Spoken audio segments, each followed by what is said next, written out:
What's going on, ladies and gents? Welcome to episode 20 of the Feel for Football podcast. I'm your host, Sanchez, and I'm hot off the Manchester United game. And so, very interestingly, they were losing 2-0 and they just come back to win 3-2. So credit to them.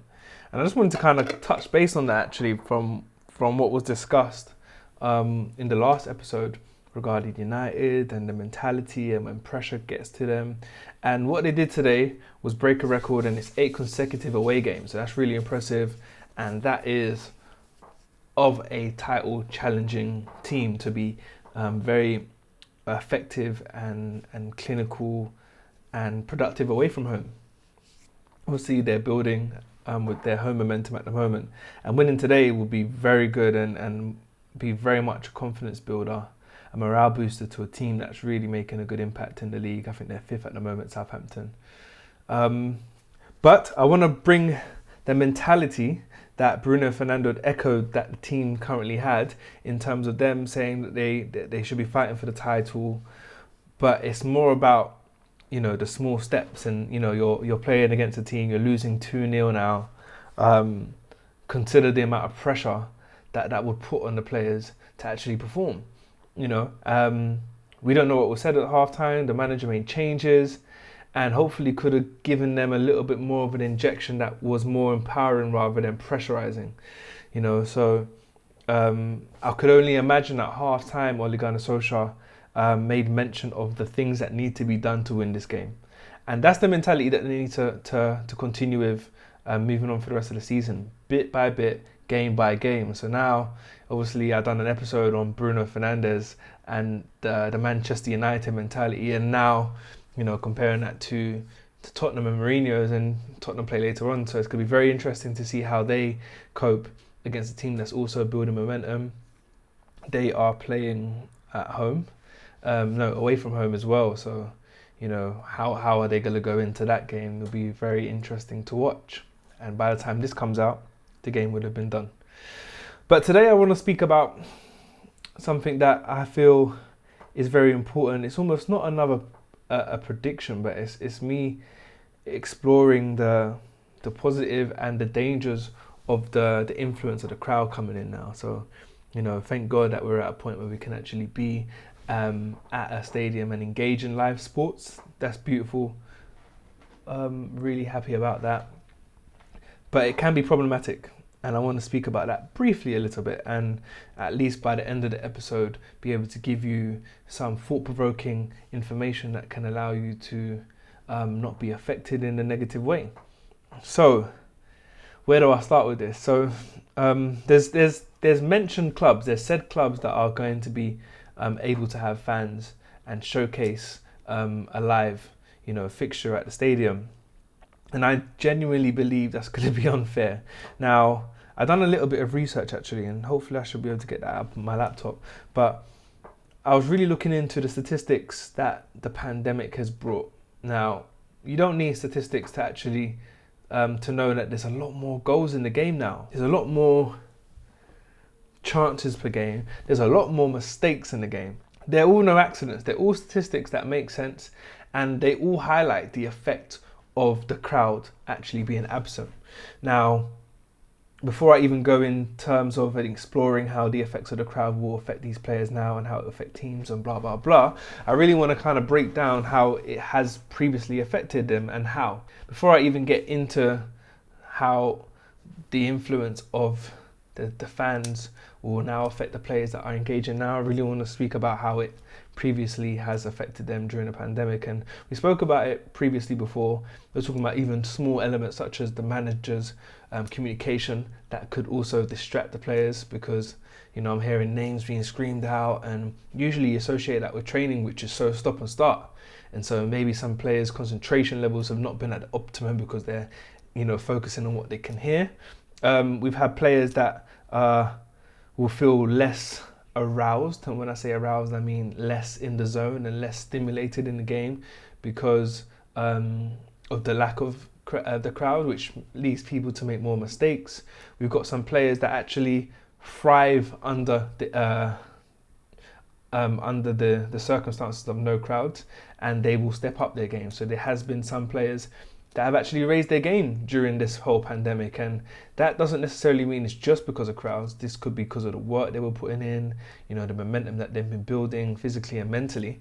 But this influence of the crowd now is actually going to be quite telling to some of those players that rose their game during this pandemic, or maybe let their game drop a little bit during this lockdown football. So with the fans coming back into the game, it's going to be very interesting, because there are definitely going to be some players that have their game spiked up. You get some of the best out of some players when there is the crowd and the influence of other spectators, and then you get some players that take that as a little bit of pressure, and I wouldn't want to say crumble, but do not unleash their full potential in a situation where a crowd is present. And where does that come from? We spoke about this before, but I want to highlight the fact that it's a term called arousal. So arousal is the level of stimulation that you're able to kind of endure or experience in the preparation for a game. And sometimes with arousal, there is actually a sweet spot that will allow you to be in the best form of optimal performance, where you're literally, just think about maybe Eden Hazard when you're just unplayable. He would be described to be someone maybe in one of those games that we're talking about, or Yaya Toure. You can just remember when they're just totally unplayable. That's when someone's in their optimum flow. And that is something that can be enhanced by the presence of a crowd. And actually, if that is somebody, if there's a player like that, then that actually needs to be addressed, because obviously in a situation where there's no crowd, your performance is potentially harmed. So how can you at least maintain this standard without the influence of the crowd? Because that is very possible for it to happen again. And then there are some players that, almost succumb to the pressure that fans and the expectations that we spoke about last week that fans do bring.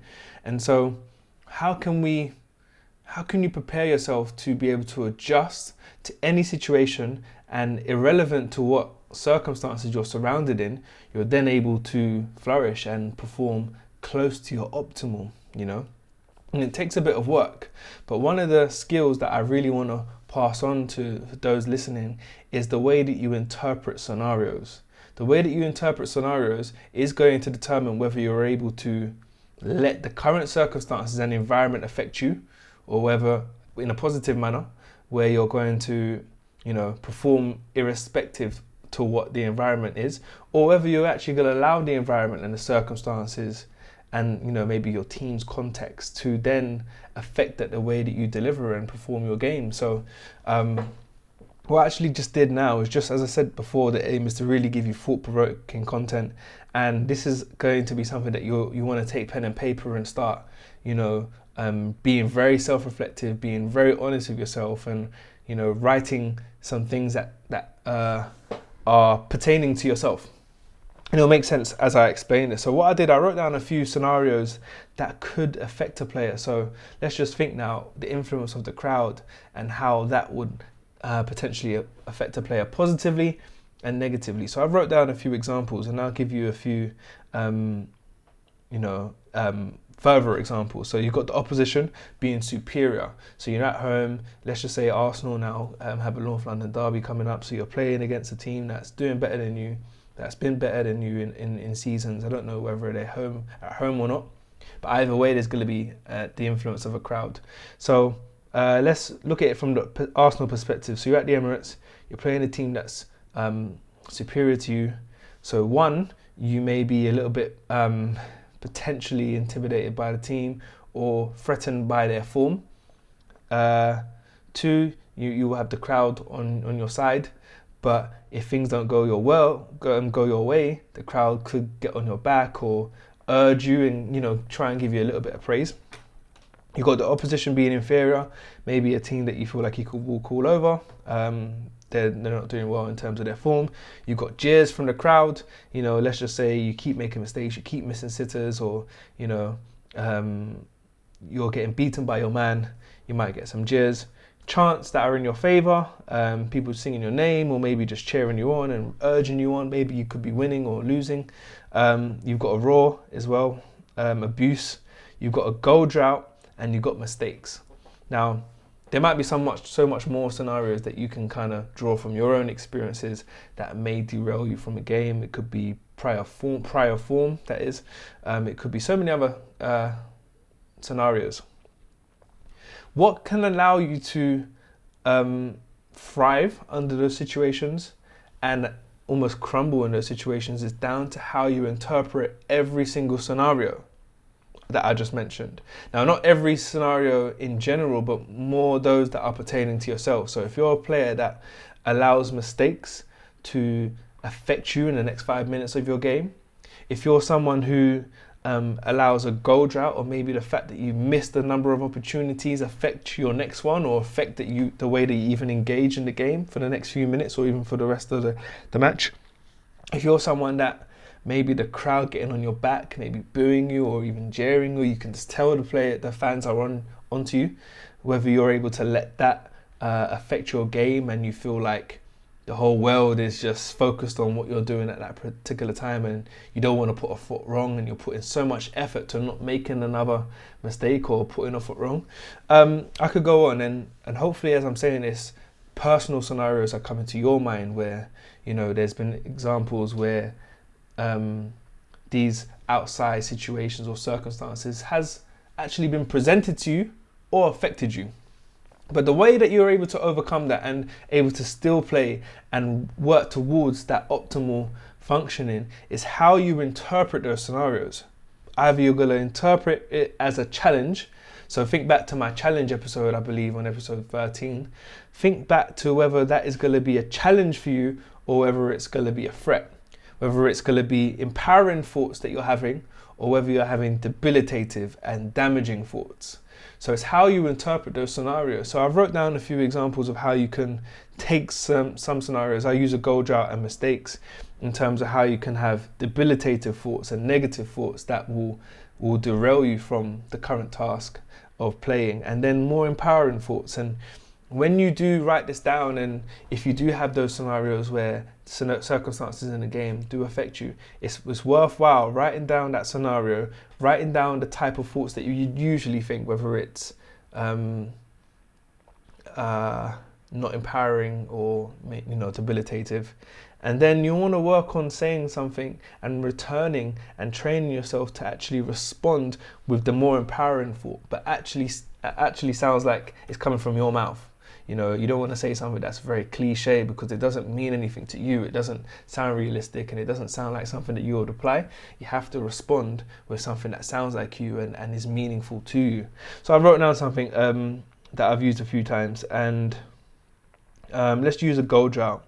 So a debilitative thought is that you will question your ability. Maybe you might question your contract situation, your playing time. The crowd is maybe on your back, and you may actually suffer some abuse from the fans.